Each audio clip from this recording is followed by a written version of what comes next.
सुरक्षा के लिए चला सबसे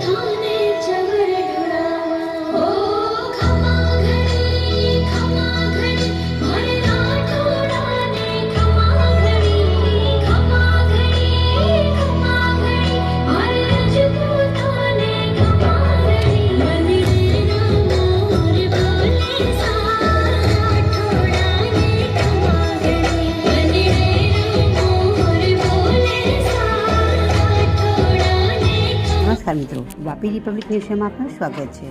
આજ રોજ જ્ઞાન સાગર સ્કૂલમાં 26મી જાન્યુઆરીના ગણતંત્ર દિવસ નિમિત્તે ધ્વજારોહણ કરવામાં આવ્યું. સંદીપભાઈ દ્વારા તેમજ તેમના પરિવાર અને સ્કૂલના પરિવાર દ્વારા સૌને પ્રજાસત્તાક દિનના શુભકામના પાઠવવામાં આવી.